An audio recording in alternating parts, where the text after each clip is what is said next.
Few know his name, but all feel his shadow.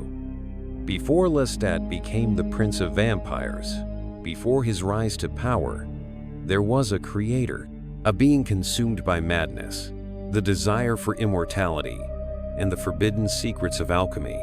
His name? Magnus. A vampire who broke all the rules, defied his own nature, and dragged Lestat into darkness without warning or mercy. Who was he?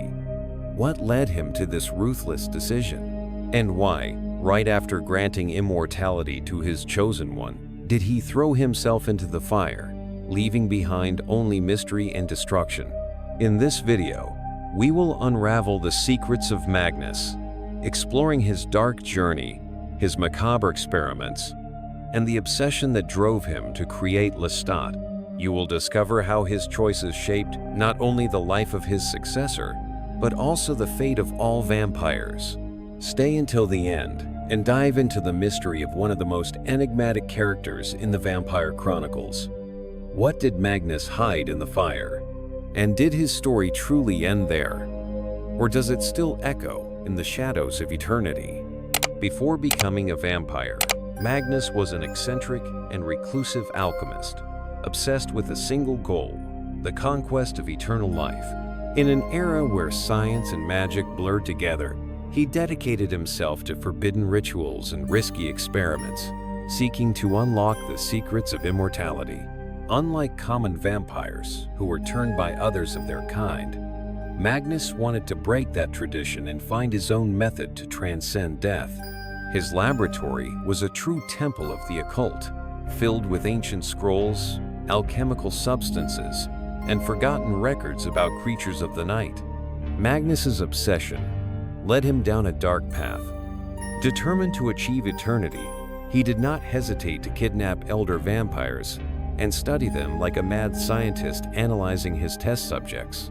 He kept them imprisoned, torturing them to extract their secrets, trying to understand how transformation worked and whether there was a way to absorb their power without relying on another immortal. This is how he discovered a way to accomplish the unthinkable, stealing the dark blood and turning himself into a vampire by his own means, an unprecedented feat in the history of the damned. Upon achieving his goal and finally transforming, Magnus realized that his new existence was not a gift, but a terrible curse.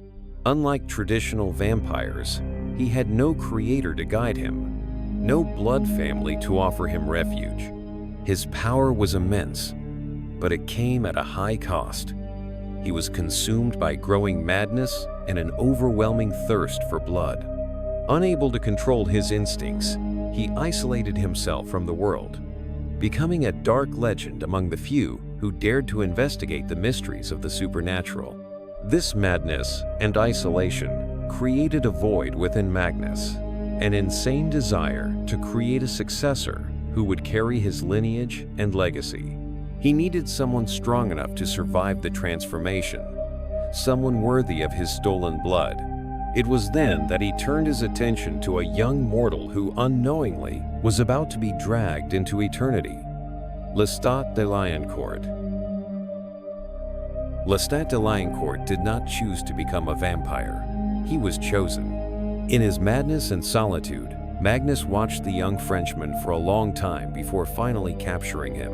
Lestat was strong, rebellious, and fearless, someone who could survive the transformation and carry on his legacy. Magnus kidnapped him and took him to his dark fortress, a ruined castle surrounded by shadows and the stench of death. Inside that macabre refuge, Lestat was chained and forced to face absolute terror. Magnus offered him no choice, no explanation. He simply fed him his powerful blood, pouring his essence into the young man, then forced him to drink to the last drop. This was no ordinary creation ritual. There was no guidance, no teachings. Magnus wanted an heir, but he did not want to be a master. He merely wished to perpetuate his lineage while freeing himself from his own existence. When the transformation was complete and Lestat awakened as a vampire, there was no time for adaptation. Magnus, in an act of madness and liberation, threw himself into the fire before the newborn immortal's eyes. His creator vanished into flames, laughing as his body turned to ashes. No explanations, no farewells, no clear purpose. Lestat found himself alone, lost in a world of darkness he had never desired. This moment was a turning point for Lestat. He was not given the chance to understand his new nature gradually. Instead, he was forced to learn on his own, to decipher his powers and his thirst for blood without any guidance. By granting him immortality and then disappearing, Magnus condemned Lestat to a fate of uncertainty, paving the way for the legend he would become. After Magnus's death, Lestat inherited not only his immortality, but also his castle and all the wealth he had amassed over the centuries. The fortress was a true mausoleum of secrets, filled with ancient books, mystical artifacts, and hidden treasures.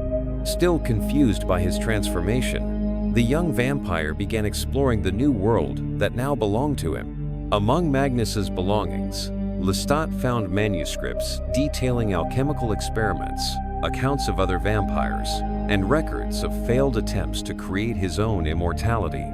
Each page revealed more about his creator's twisted mind, his relentless pursuit of power, and the horrors he inflicted to achieve his goal. But there was something even more astonishing: an incalculable fortune, accumulated over centuries, left to Lestat without any explanation. This unexpected wealth gave Lestat something that few newly created vampires possessed: freedom. He would not have to wander the world like a beggar of the night. He had money, properties, and knowledge. However, these advantages did not compensate for the emptiness he felt inside. The absence of Magnus as a mentor left him vulnerable, unaware of the limits of his new powers or the enemies he might encounter along the way. Even surrounded by treasures and knowledge, Lestat realized he was alone.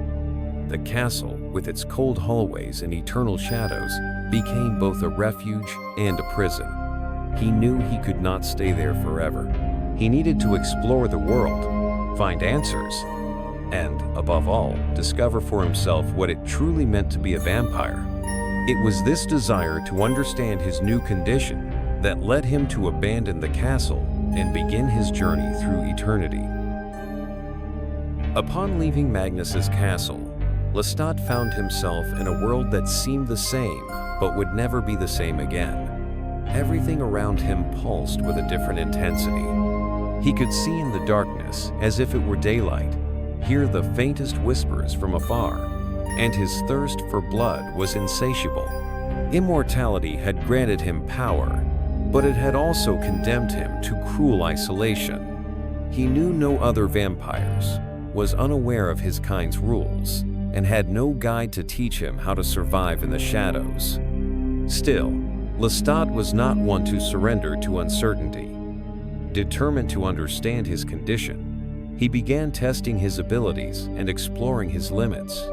He discovered that his strength was superhuman, that he could move with astonishing speed, and that human blood was the only sustenance capable of silencing the hunger that burned inside him. But he also learned the curses of his new nature. Sunlight could reduce him to ashes, and his existence was now bound to the night, making the mortal world a realm he could only observe from a distance. Lestat soon realized something peculiar about himself. Unlike traditional vampires, who hid in the shadows and avoided drawing attention, he wanted to stand out. He refused to be a solitary monster like Magnus. He craved life, intense emotions, and a connection to the world, even as a creature of darkness. His instincts led him to seek the company of humans, not only to feed, but to continue experiencing the joys and pleasures that immortality could offer.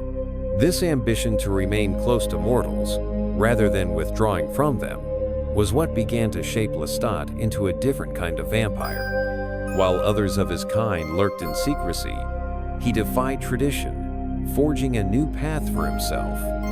However, this boldness would soon attract the attention of forces he did not yet understand. awakening the fury of beings far older and more powerful than he could imagine. Lestat believed himself to be unique, a lone immortal wandering the world. But he was mistaken. His rebellious nature and disregard for the rules caught the attention of other vampire sentient beings who saw his behavior as a threat. He discovered, in the harshest way possible, that there was a secret society of vampires governed by ancient and rigid laws that Magnus had never taught him. Upon encountering these beings, Lestat realized that most vampires did not share his passion for life. They were melancholic creatures, trapped in an existence of shadows, following rituals that dated back centuries. Many saw him as a mistake, a young immortal without a master, whose lack of respect for the rules could jeopardize the fragile balance of their kind. The mere fact that he mingled so much with humans was already considered an affront. But Lestat was not intimidated. Instead of submitting to the imposed rules, he challenged the elder vampires, questioning their resignation and aversion to the human world. His audacity inspired both fear and admiration. Some saw him as a danger, a wild force that needed to be eliminated before his defiance inspired others. But others saw something different, a potential leader, someone with the courage to redefine vampire existence. This encounter with other immortals was a turning point for Lestat. For the first time, he understood that his destiny was not just to survive, he wanted to change everything. He refused to accept that vampires were doomed to eternity as mere hidden specters. If immortality was a gift, why not embrace it to the fullest? This desire to break with the past and create a new future would be the foundation of his journey from that moment on. After meeting other vampires and understanding the rigid structure that governed his kind, Lestat realized that he could not simply fit into that world. He refused to live in the shadows like a ghost, resigned to eternity without pleasure or purpose. While most vampires were content with solitude and melancholy, Lestat wanted more. He craved power, glory, and excitement. His indomitable spirit prevented him from bowing to the outdated rules imposed by the ancients. Rejecting the established norms made Lestat a target. Many ancient vampires saw him as a problem, an impetuous young immortal who could endanger the species by defying millennia-old traditions. But instead of retreating, he embraced his rebellion and became even bolder. With his wealth inherited from Magnus and his irresistible charisma, he began forging his own path, influencing and shaping the vampire world in his own way. Lestat did not just challenge vampire society, he began to transform it. He realized that he could attract others like himself. Vampires who were also tired of the monotonous and restrictive existence imposed by the elders.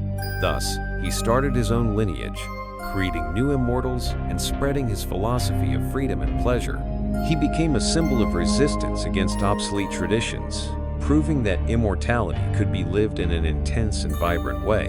This defiant attitude did not go unnoticed. With each step he took, Lestat gained both allies and enemies. The more conservative vampires saw him as a growing threat, a dangerous force that could lead the species to ruin. However, to many lost immortals wandering in darkness, he was a light, a beacon of hope that eternity did not have to be a prison. Magnus vanished in flames, but his impact was never erased. By creating Lestat and disappearing immediately afterward, he inadvertently ushered in a new era for vampires. Unintentionally, Magnus planted the seed of rebellion in his successor, leaving behind an heir who refused to be bound by the past. If Magnus had been a traditional mentor, perhaps Lestat would never have become the grand vampire we know today. The absence of a mentor forced Lestat to learn on his own, to carve his own path, and to challenge all established rules. If Magnus had guided him, perhaps he would have become just another ordinary vampire, trapped in rituals and submission. But the brutal abandonment and forced freedom shaped him in a unique way.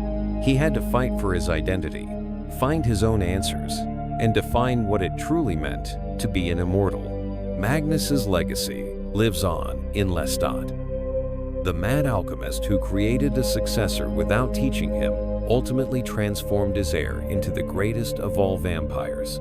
Through his actions, Lestat revolutionized vampire society, questioned ancient dogmas, and became a legend among immortals. He did not merely survive the chaos left by Magnus, used it as fuel to become stronger. Over the centuries, Lestat would face even greater challenges, encountering other powerful vampires, exploring the mysteries of existence, and even touching the boundaries of the divine. But it all began there with Magnus, the insane alchemist who gave him immortality and vanished, leaving behind only ashes and unanswered questions. Lestat's creator may have perished in flames, but his influence never stopped burning. And so, we reach the end of this dark and fascinating journey through the legacy of Magnus and the birth of Lestat, the rebellious vampire. If you enjoyed this deep dive into the Vampire Chronicles, don't forget to leave a like and subscribe to the channel for more content like this. What do you think about Magnus's impact on Lestat's story? If he had had a mentor, would he have become the same icon we know today? Leave your thoughts in the comments, I read them all. And if you want more videos about the vampire universe, you know what to do. Turn on the notification bell so you don't miss anything. See you in the next video, and beware of the shadows.